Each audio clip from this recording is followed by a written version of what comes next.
The morning I found the cable was the morning everything changed. I was standing in the middle of my garage, halfway through my first cup of Earl Grey, steam curling against my face like a warm ghost. The concrete floor was cold under my bare feet, and the silence was the kind I treasured, the rare Saturday quiet before the world woke up and demanded things from me. That's when I saw it. A thick industrial cable, black as a python, slithering across my floor and out through the open bay door like something that had crawled in during the night. I followed it with my eyes first, then with my feet, step by step, past my workbench, past the vintage Philco radio I'd been nursing back to life, past the neat rows of tools that hung on pegboard like surgical instruments. The cable ran straight out into the morning light, and when I stepped onto my driveway, squinting against the sun, I saw what it was feeding. A golf cart, pristine white, custom upholstered seats in cream leather, chrome accents that caught the light like jewelry on a corpse. It was parked in my driveway like it belonged there, its charging cord plugged into my exterior outlet as casually as if my property were a public charging station. I stood there for a full minute, maybe longer, just blinking. You assume people understand boundaries. You assume your neighbors, the people who live 30 feet from where you sleep, comprehend the basic social contract that says what is mine is not yours without permission. But apparently, Vivian Hargrove had never signed that contract. Or if she had, she'd burned it and scattered the ashes into the wind. Let me tell you about Vivian. She had lived in our neighborhood for 12 years by the time I moved in. 12 years of cultivating a very specific kind of power. She was 63 years old, silver hair perpetually sculpted into a helmet that wouldn't have moved in a hurricane, and she dressed like she was always moments away from a charity luncheon. Pearls, silk blouses, slacks pressed so sharp they could cut paper. She was the president of the Homeowners Association, a position she had held for 9 consecutive years because no one dared to run against her. When I first arrived, 3 years ago, she brought me banana bread. It was wrapped in a red ribbon and presented with a smile that seemed genuinely warm. That was my first mistake. I thought she was being kind. The banana bread was a Trojan horse, a surveillance mission disguised as hospitality. She stood in my entryway for 45 minutes, her eyes cataloguing everything. The paint color, the light fixtures, the boxes I hadn't yet unpacked. She was assessing whether I met her standards, and I was too naive to realize I was being evaluated. But that was years ago, before I understood what she was, before I saw the faces of neighbors who crossed her, the way they flinched when her golf cart hummed down the street, the whispered warnings at block parties. Don't make an enemy of Vivian. She'll make your life hell. I didn't listen. I thought those people were being dramatic. I was wrong. I found her that Saturday morning, tending to roses in her front yard, as if she hadn't just violated every boundary of decency. Her house was immaculate, of course. White columns. A door painted the exact shade of red that the HOA approved. American flags flanking the entrance in perfect symmetry. I knocked, and she answered wearing tennis whites she had never sweated in. Hi, Vivian. I noticed your cart is plugged into my garage. She laughed. It was a light, dismissive sound, the kind you might use with a child who had said something foolish. Oh, yes. The battery indicator was flashing red. I barely coasted into your drive. I saw the outlet was accessible, so I figured it wouldn't be a bother. She waved a manicured hand, nails painted the color of dried blood. It's just a little electricity, dear. Neighbors help neighbors. Right, I said, fighting to keep my voice level. But I have equipment running on that circuit. Sensitive electronics. And it's private property. If you could just ask next time, I'd appreciate it. Her smile didn't waver, but something behind her eyes shifted. It was like watching a shark decide whether you were worth the effort of eating. A flicker of something cold and calculating, gone so fast I almost missed it. Well, she said, her voice cooling by several degrees, I didn't realize we were being so transactional. I'm on the HOA board, you know. We usually encourage a spirit of sharing. It helps property values when we all get along. There it was, the flex, the reminder of who held power and who did not. I let it slide. I waited until her cart was charged, unplugged it myself, and watched her drive it away without a word of thanks. The entitlement radiated off her like heat from asphalt. That night, I went to the hardware store. I bought a heavy-duty padlock, the kind that would take industrial tools to defeat. I bought a weatherproof cover for the outlet. I put up a small sign that said private property, no trespassing, in letters that were polite but firm. And I installed a security camera in the eaves of my garage, angled to capture anyone who approached. It wasn't paranoia, it was protection, a reasonable response to an unreasonable person. For 2 days, peace returned. I worked on my restoration projects. I ate dinner without checking the camera app. I thought the message had been received. I was catastrophically wrong. Day 3. I was at my desk, debugging code for a client, when my phone buzzed. Motion detected. I opened the app expecting a delivery driver, maybe a squirrel triggering the sensor. What I saw made my blood run cold. Vivian Hargrove was walking up my driveway, not strolling, walking with purpose, with intent. Her posture was rigid, her jaw set, and in her hands she carried an 18-inch pair of bolt cutters. I watched, frozen, as she approached my outlet cover.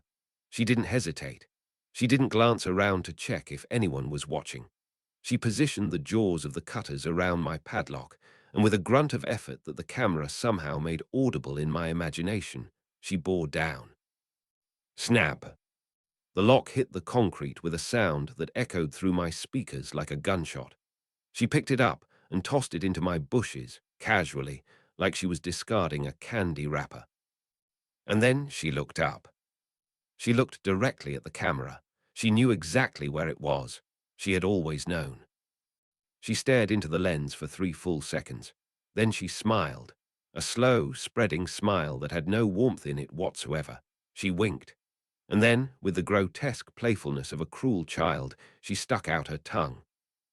It was the most disturbing thing I had ever seen. This woman, this pillar of the community, this elegant silver-haired matriarch, mugging for the camera like a schoolyard bully. It was a message. I see you. I don't care. What are you going to do about it? She plugged in her cart, turned on her heel, and walked away. The cord lay across my driveway like a flag planted on conquered territory. An hour later, I found a note tucked under my windshield wiper. Stop being so selfish. Barriers to community access are against the spirit of the neighborhood. Consider this your only warning. I stood in my driveway, holding that note, and my hands were shaking. Not with fear, with rage. It wasn't about the electricity, that cost pennies. It was about the violation, the absolute brazen entitlement, the destruction of my property, the mockery, the threat. I had evidence. I had everything. Video of her committing vandalism, trespassing, theft of services. In any reasonable world, this would be an open and shut case. I drafted an email to the HOA board that night, professional, calm, detailed. I attached the video. I cited the bylaws about property destruction. I asked for her removal from the board and restitution for my damaged lock. I sent it off and waited for justice. 3 days later, the response arrived. Dear resident, the email began, and already I knew it would be bad. Regarding your recent complaint, the board has reviewed the footage and spoken with Mrs. Hargrove. It is the board's opinion that your installation of surveillance equipment to monitor your neighbors represents a violation of community trust and may constitute harassment. Furthermore, Mrs. Hargrove was acting in an emergency capacity to prevent her vehicle from becoming a roadway obstruction. We strongly suggest you remove the hostile signage and locking mechanisms to foster a more welcoming environment. Consider this a formal warning regarding your conduct. I read it 3 times. My vision blurred. My chest tightened with that dark, heavy feeling that comes when you realize the game is rigged and you never had a chance. She had spun it. She had convinced them that I was the aggressor, that protecting my property with a lock and a camera was harassment, that breaking that lock was heroic. The board wasn't going to help me. The board was her weapon. I almost gave up. I considered selling the house. I considered just letting her take whatever she wanted. I considered what it would mean to live under her thumb for however many years I stayed in this neighborhood. But then I looked at my workbench, at the vintage radio waiting patiently for me to bring it back to life, at the tools my father had given me, arranged in the order he taught me. I thought about what he used to say when I was young and ready to quit something hard. If you lose because you quit, you didn't lose. You surrendered. I wasn't going to surrender. If the system was rigged, I needed to understand the system better than the people who rigged it. If rules were her weapons, I needed to find rules of my own. I stopped working on my projects. I started working on the HOA.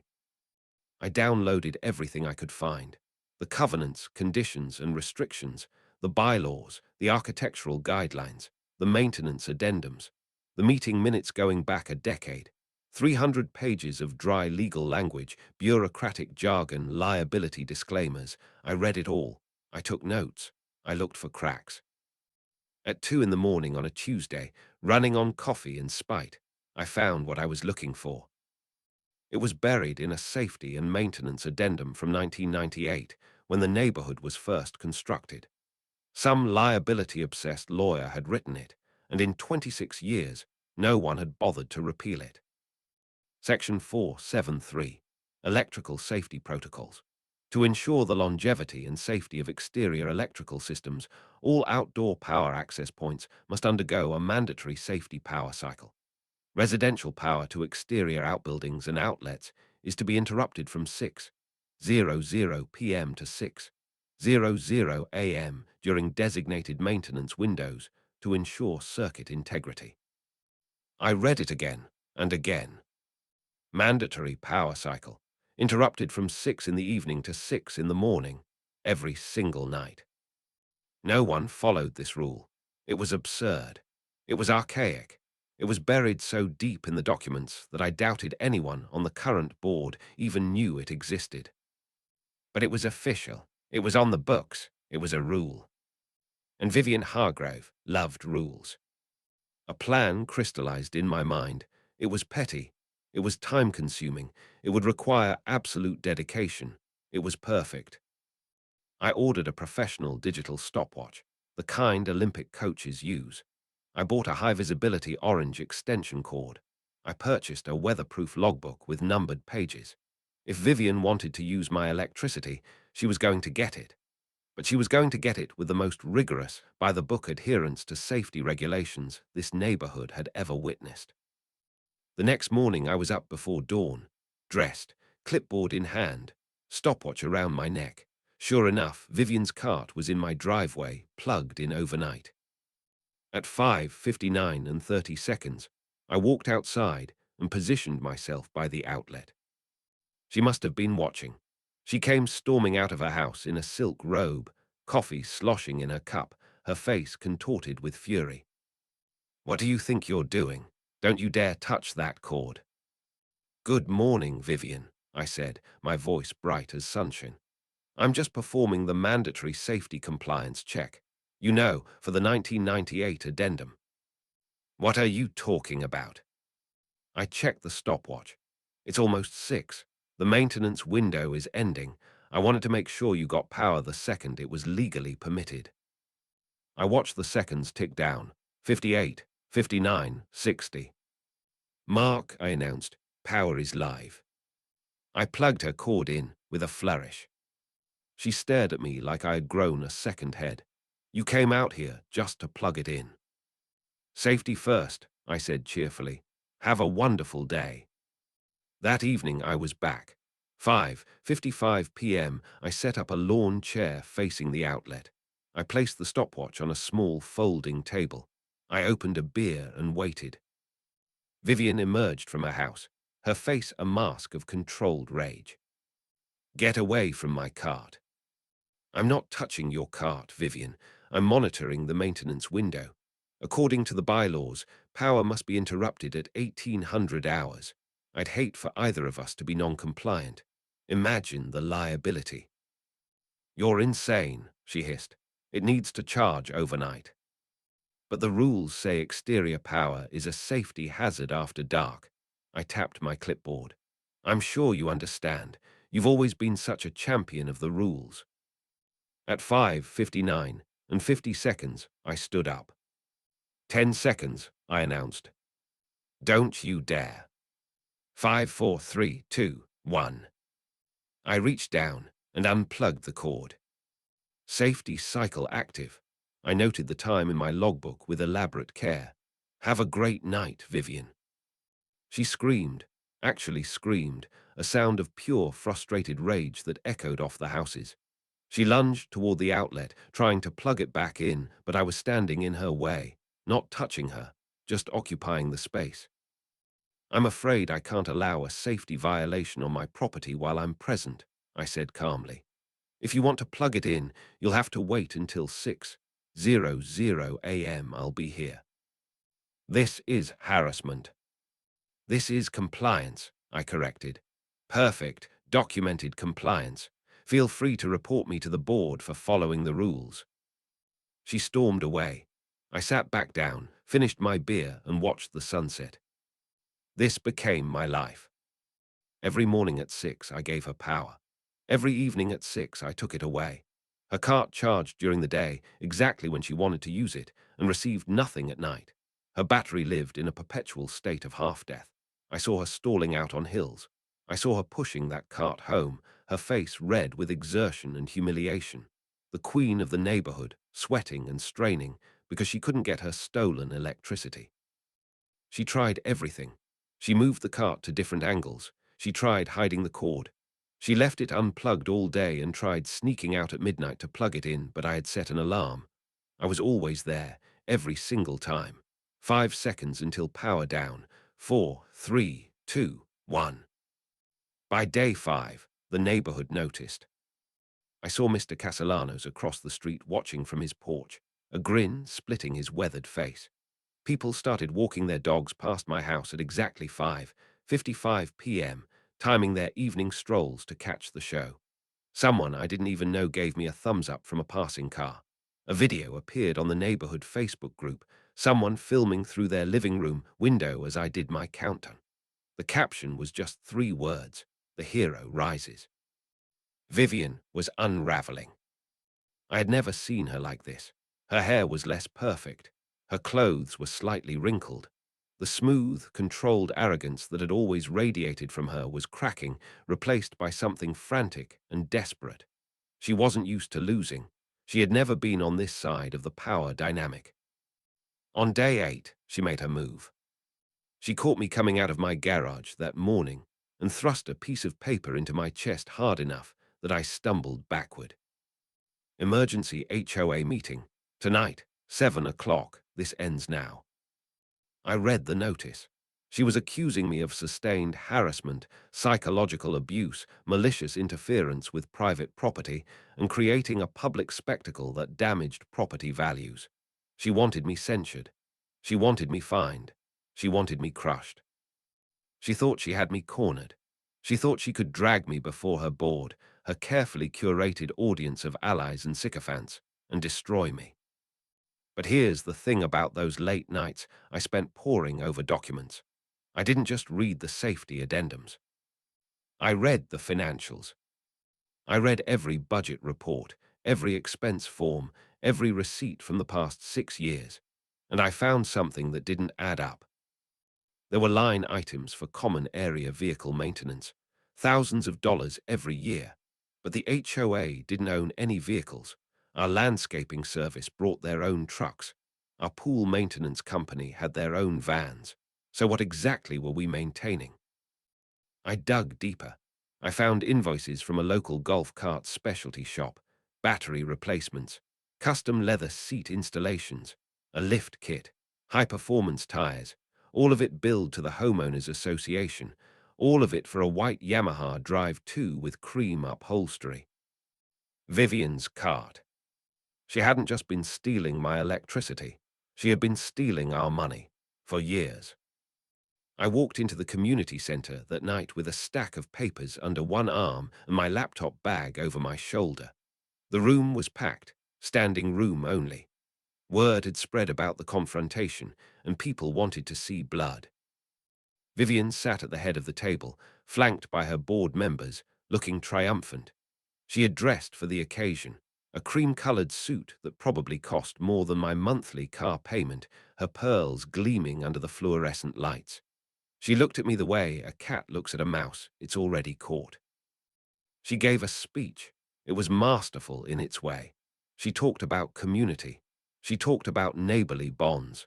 She talked about how she had served this neighborhood for nearly a decade, sacrificing her time and energy for the greater good. And then she talked about me. She called me disturbed. She called me obsessive. She said I had been stalking her, monitoring her movements, waiting for her in the dark. She actually cried, dabbing at her eyes with a tissue while describing how frightened she was to live next door to someone so unstable. "This man has weaponized compliance," she declared, her voice quavering with theatrical emotion. "He is a menace to the peace of this community. I am asking this board to take immediate action to protect us all." When she finished, the room was silent. She turned to me, her eyes bright with victory. "Well, what do you have to say for yourself?" I stood up slowly. I didn't yell. I didn't get emotional. I walked to the front of the room where someone had set up a projector and connected my laptop. "I'd like to show you how this started," I said quietly. The video filled the screen. Vivian walking up my driveway, the bolt cutters in her hands, the snap of the lock, the toss into the bushes. And then, in crystal clarity, her face turning toward the camera, the wink, the tongue, the smile of someone who believed herself untouchable. The room gasped. I heard someone mutter an obscenity. I saw people's faces change as they watched this woman, this pillar of the community, this person who had just wept about feeling unsafe, break into someone's property with the casual arrogance of a conquering army. Vivian stood up so fast, her chair scraped against the floor. "That's out of context." "And this," I said, clicking to the next slide, "is the financial audit I performed over the past week." I put the invoices on the screen, side by side with photographs I had taken of her cart, the custom seats, the lift kit, the premium tires, the specialized battery system, all of it documented, all of it billed to the HOA. "Vivian hasn't just been stealing my electricity," I said, my voice steady. "She's been using your dues to build her dream golf cart. Over $12,000 in unauthorized expenses over the past 4 years. Money that came out of all of our pockets." The dam broke. People started shouting. The other board members were staring at the screen, then at Vivian, their faces cycling through shock and horror and betrayal. They had been signing off on her expenses without looking closely. They had trusted her, and she had stolen from them for years. "This is a lie," Vivian shrieked, but her voice was thin, reedy, stripped of all its power. "You doctored those documents. You're a software engineer. You could fake anything." "The invoices are from Hartfield Golf Cart Services," I said. "I called them yesterday. They confirmed every single one. They have your signature on file, Vivian, your handwriting, your authorization." I clicked to the final slide. A scanned copy of an invoice with her signature at the bottom, unmistakably hers, authorizing the installation of custom chrome accents on her cart, billed directly to the Homeowners Association. "It's not a lie, Vivian," I said. "It's math, and unlike the power cycle, you can't wait this out." The vote was immediate. They didn't just remove her from the board. They stripped her of every privilege the community offered. Pool access, revoked. Clubhouse rental, revoked. Tennis courts, revoked. They voted to initiate legal proceedings to recover the stolen funds. They voted to refer the matter to the county prosecutor's office for potential criminal charges. They voted to issue a formal statement to every household in the neighborhood explaining exactly what she had done. By the end, she was sitting alone at that long table, the seats around her empty, her face grey. The room buzzed with conversation, people clustering in groups to discuss what they had just witnessed. No one would look at her. No one would speak to her. She had become a ghost in her own kingdom. As I gathered my things to leave, she looked at me. For the first time since I had known her, there was no arrogance in her eyes, no calculation, just shock, the pure, uncomprehending bewilderment of someone who had finally met a consequence. I didn't say anything. There was nothing left to say. I walked home that night under a sky full of stars. The air smelled like cut grass and possibility. I felt strange, not the triumphant victory I had imagined, but something quieter, something like relief. The weight that had been pressing on my chest for weeks was gone. I could breathe again. The next morning, I woke up naturally, no alarm. The sun was streaming through my windows. I made coffee, real coffee, not the hurried cup of a man who needed to be outside with a stopwatch. I walked into my garage and just stood there for a moment, listening to the silence. No cord, no cart, no Vivian. Just my tools, my projects, my peace. I looked at the stopwatch sitting on my workbench. I almost threw it away, but something stopped me. I put it in a drawer instead, a trophy, a reminder. The neighborhood changed in the weeks that followed. With Vivian gone, the tension that had permeated every interaction seemed to evaporate. The new board president, a soft-spoken accountant named Marcus, who had never wanted the job but stepped up anyway, started sending out surveys, asking what residents actually wanted.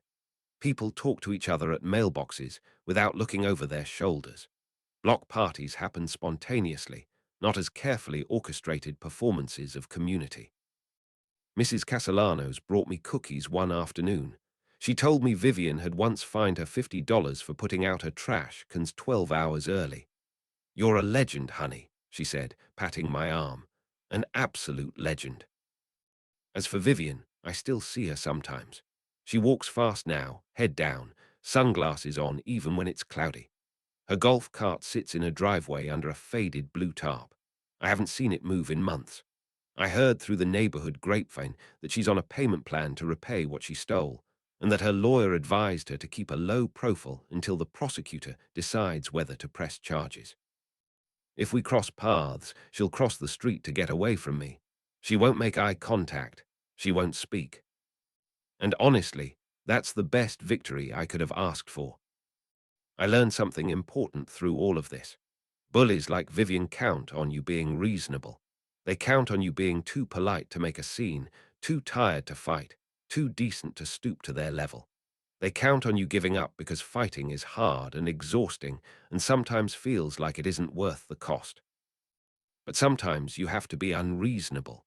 Sometimes you have to take their rules, their petty little weapons, and sharpen them until they cut both ways.